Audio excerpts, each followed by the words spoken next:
In today's video, I want to explore the differences between working in the animation industry as either a freelancer in a permanent studio role or as a studio founder where you're building and growing your own business. There are definitely pros and cons with each, and I'm going to break down and look at each of those. And hopefully the ideas I convey will help you in deciding on your own animation career, looking at your own circumstances and seeing what works best for you right now. It is worth noting that the ideas I share in this video are purely my own based on my own animation career and experience. When I first graduated from uni, I went on to freelance, working for businesses and a few small studios, and then eventually I got a long-term permanent role at a studio for a good number of years, and then finally I set up and launched my own animation studio just over 7 years ago. So I've got a little bit of experience in each stage, but it's worth noting, I've never ever worked at any of the big studios. I've never worked at Disney or Pixar or any large game studio or any of the large studios in London. So with that caveat in place, let's dive into the video. Okay, so we're going to look at freelancing, working in a studio, and building and launching a studio of your own, looking at the pros and cons of each. The first of these is freelancing, and it's a very popular way of working in the animation industry. It enables you to work for businesses or studios on an ad hoc basis. When there is demand, you can work for them, and when there isn't, you can either be chasing work or you can sit back and relax and wait for an inquiry to come in. So there's many positives and there are some negatives as well. Let's look at the positives first. Working freelance allows you to build up a reputation, whether it's for a particular niche in the animation industry or just being a dependable, safe pair of hands. And for lots of work, unless there's any NDAs in place, you should be able to build up a portfolio, which in turn helps you secure more and more work. And with that reputation, you can win more business, and that in itself can provide some job security. Freedom, this is the big one. You have the ability to work wherever you like in the world, from a spare room at home, on a laptop in a coffee shop, traveling the world whilst working remotely for studios and for businesses. It's one of the biggest benefits, that ability to be your own boss without the commitment of managing a team. You're also free to go on holiday whenever you like, assuming you're up to date with any work commitments you've agreed to with any clients. Another part of the freedom factor is the ability to say yes or no to any work. You can consider the client, the creative, the brief, and decide whether it is for you. There are unfortunately a few negatives as well. You'll be responsible for all of your hardware and software costs, any business insurance, and you'll be in charge of all the marketing, any sales, keeping clients happy, dealing with all the emails, the back and forth, keeping backups of projects, liaising with clients on a daily basis. And whilst yes, you have the flexibility to work whenever you like, providing that reliability and being contactable from different clients is a key component to being a good freelancer. But as a result, you're almost giving up on some of that flexibility, some of the benefits of being freelance. Another negative is job security. You haven't got that guaranteed income coming week on week, month on month, and that can be a bit of a headache, cause some stress and concern. You'll also spend time on inquiries with clients, dealing with that back and forth, pitching and quoting, and you're not always going to win that work, so you're essentially putting that time in for free. Another negative is the guilt of holidays. It's great that you've got this freelancing lifestyle and you can take time off, you can get up to date with your work and suddenly go, I'm going to have 2, 4, 6 weeks off, but you will have this guilt that you should possibly be at your laptop doing some marketing, trying to build up some more interest, have some more work lined up throughout the year. So that is a definite negative, and it feels like a double-edged sword because you're paying for your holiday and then you're also aware that you're not earning any money in the process. The last thing worth considering is mortgages.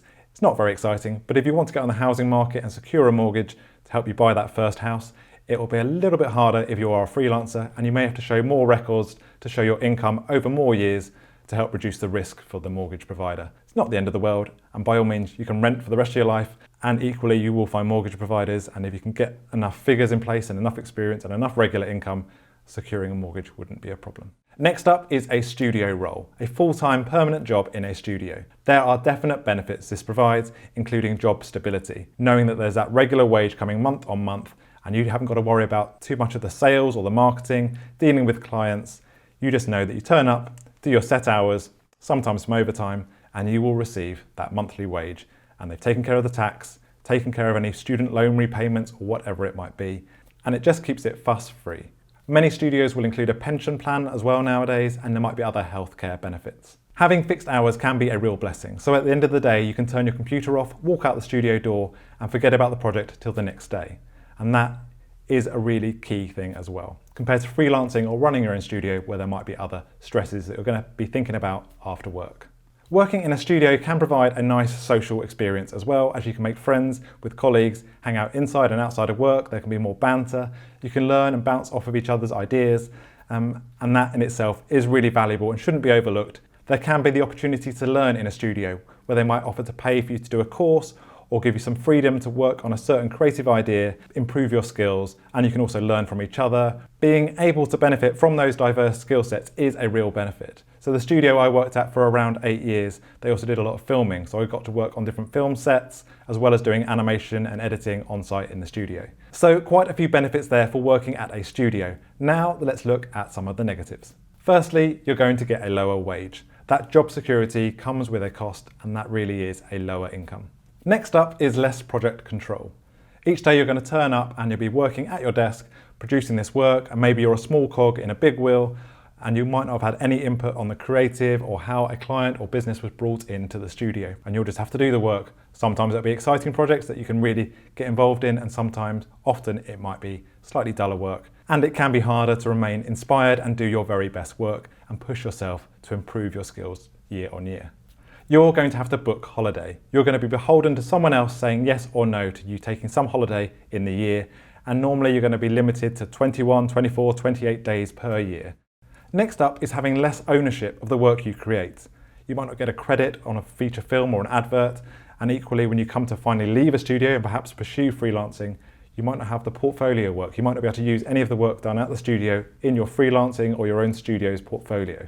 Also, whilst working at a studio does provide that reliability of work, it can allow you to eventually start coasting along. As you've got this dependable job, you turn up, you put in the required effort, and you don't go above and beyond, and maybe you stop pushing your skills and trying new creative avenues, things that you would otherwise have enjoyed.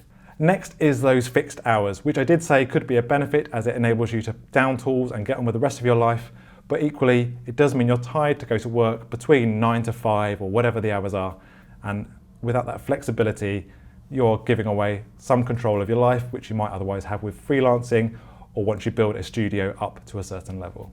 The final negative I see for working in a studio is that job security. Is your job really that secure, as your career is in the hands of other people in the studio? And they're all human, we all make good and bad decisions, so there is that potential that a studio might fail, might collapse.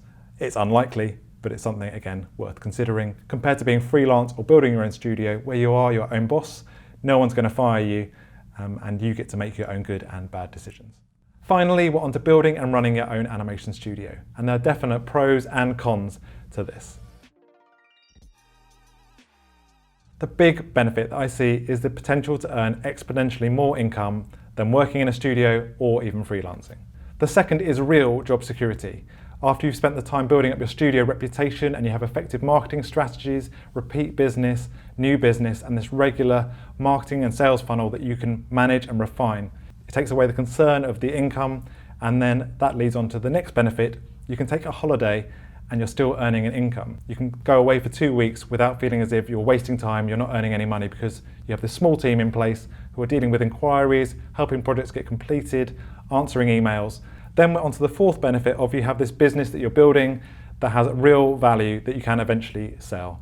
So I really think running your own studio enables you to invest into your future, build into your future, put more and more cogs into the studio machine so that it turns itself, and then you can take a step to the side, spend more time on the business growing it further if you want to, explore creative studio ideas, whatever it is you want to do.